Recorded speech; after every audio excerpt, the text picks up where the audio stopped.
You're pulling in $80,000 a year. That's not nothing. That's solidly middle class. You've been doing the right things, saving, being responsible, staying off the impulse buys.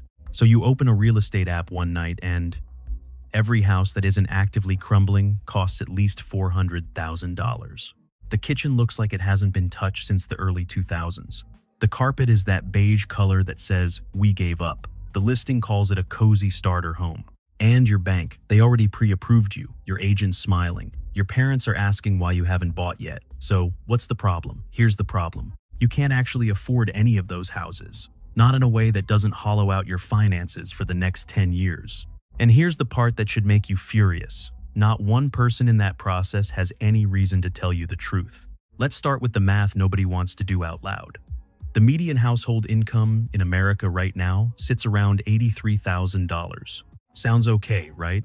And the median home price is sitting right around $415,000. That means we're asking people earning $83,000 a year to buy homes that cost 5 times their salary.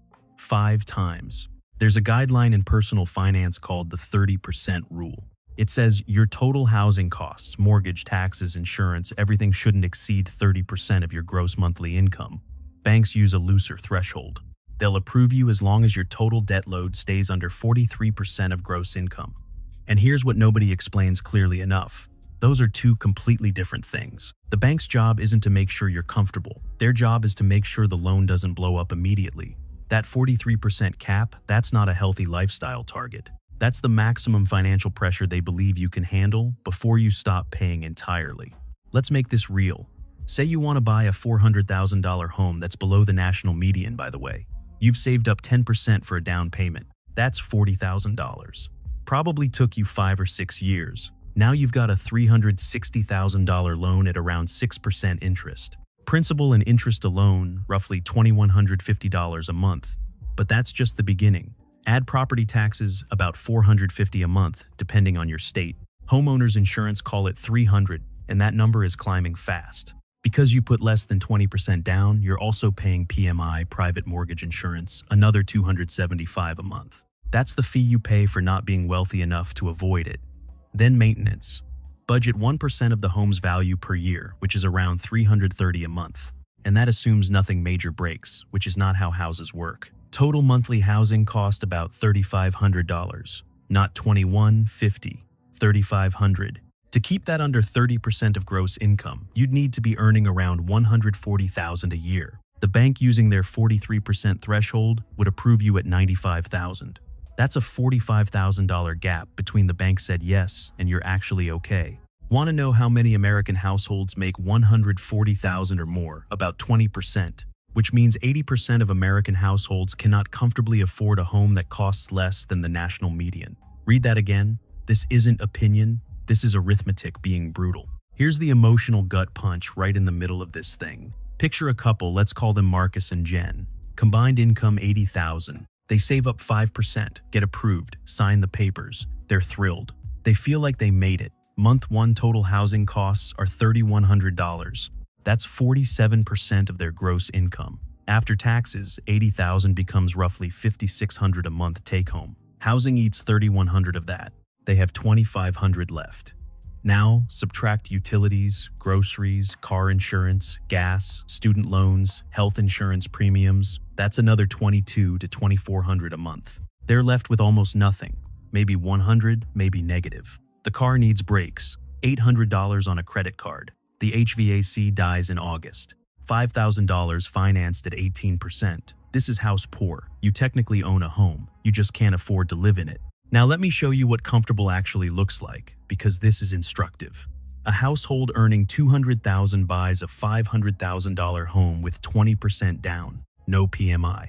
Monthly housing costs come to about $3,700, which is 22% of gross income. After taxes, expenses, and retirement contributions, their budget works. They still have room to breathe. That scenario, that's a top 10% income earner, buying a house that's only slightly above the national median. That's where the bar actually sits. And then there's the geographic insanity layer. $500,000 buys completely different lives depending on your zip code. In San Jose, you need over $500,000 in household income to comfortably afford the median home. In Cleveland, you need $63,000. That's an 8-to-1 ratio within the same country, under the same flag, with the same federal interest rates. In coastal cities, 500,000 gets you a one-bedroom with shared walls and a view of a parking structure. In the Midwest, that same money gets you a four-bedroom with a real yard and a garage. The housing market isn't broken in one uniform way. It's broken differently depending on your zip code. Now, your parents. They bring this up right, we bought our house at your age, and they genuinely don't understand why you can't. Here's what they don't see. In 1980, the median home cost about 3 times the median household income. Today, it's 5 times. Your parents bought houses that cost 3 years of their salary. You're being asked to buy houses that cost 5. Yes, rates were brutal back then. 13% spiking to 18% in '81. But the purchase price was reachable. They could save a down payment in a few years, not a decade. And when rates dropped, they refinanced. You can't refinance the purchase price. Also, college tuition in 1980 averaged around $700 a year. Your parents weren't starting out with $40,000 in student loans. The average new car payment back then was $150. Today, it's $750. They bought houses on a single income because that was financially viable. Today, most couples need 2 incomes just to qualify and still feel stretched. The median age of a first-time homebuyer is now 40 years old. In 1991, it was 28. 17% of first-time buyers now use inheritance money for their down payment. Family wealth is becoming a prerequisite for entry. Let's talk about the costs people don't mention until it's too late. The mortgage is just the starting line. Most homeowners don't realize that maintenance, utilities, property taxes, and insurance stack up to over $20,000 a year in hidden costs. That's roughly $1,700 a month, on top of the mortgage payment you already can't breathe around. And things will break. Not if, when. Your water heater doesn't ask permission, it just dies, usually at the worst time, and costs up to $2,500 to replace. Your roof has a lifespan. When it's done, you're looking at $10,000 to $30,000 whether you're ready or not. The HVAC that quits mid-July isn't a surprise. It's a scheduled event you just didn't put on the calendar. $5,000 to $12,000 due immediately. Homeowners insurance has jumped nearly 50% nationally since 2020. In Florida, some people are paying over $1,000 a month just for coverage. Climate risk isn't coming. It's already in your bill right now. And property taxes don't sit still. New Jersey averages over 2% annually, $9,000 a year on a median-priced home. Texas trades state income tax for property taxes that run close to 1.8%. On a $400,000 home, that's $600 a month. Every year, going up. Here's the open loop on debt. Every $250 per month in existing debt payments reduces your mortgage qualification by roughly $40,000. So if you're earning $120,000 a year, but carry $400 in student loans and a $700 to $100 car payment, you've already surrendered a huge portion of your borrowing power before the mortgage conversation even starts. Most people don't do this math until they're sitting in a lender's office wondering why the numbers don't work. And saving a down payment. That's where most dreams quietly dissolve. A 20% down payment on a $415,000 home is $83,000. The median household saves roughly $4,000 per year. At that pace, you're looking at over 20 years to save the down payment, while home prices keep moving up 3 to 5% annually. You're chasing a target that's accelerating away from you.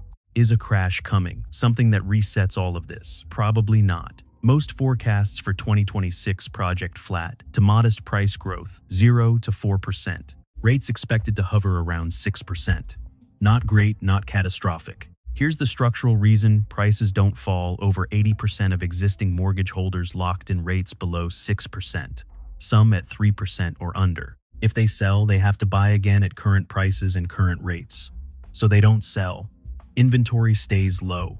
Low inventory keeps prices elevated. It's a locked system. And there's no obvious release valve. Renting is currently cheaper than buying in every one of the 50 largest metros in the country. Every single one. The average mortgage payment exceeds average rent by 38% nationally. In San Francisco, buying costs nearly double what renting costs. If you're renting and feeling like you're losing, you're actually making the rational financial move right now. So, where does this leave you, real talk? If you're earning under $130,000 a year and eyeing a $500,000 home, just stop. The math is not on your side, and no amount of optimism changes that.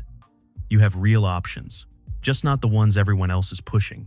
Moving is the one nobody wants to consider seriously. But geographic arbitrage is legitimate.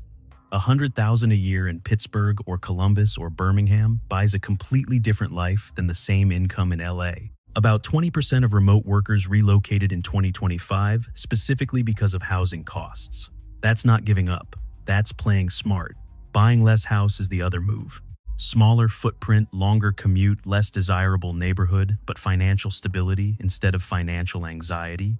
Boring maybe, boring wealth beats exciting poverty every single time. House hacking is where things get interesting. Buy a duplex, live in one unit, rent the other. Rental income covers 50 to 100% of your mortgage. You have roommates, not glamorous, but your effective housing cost drops to nearly zero while you build equity. And sometimes, waiting is the right call. Keep renting, save aggressively, let your income grow, let the market shift. There is no prize for buying a house you can't afford. No trophy exists for being house poor. Here's the truth underneath all of this. You are not failing at home ownership.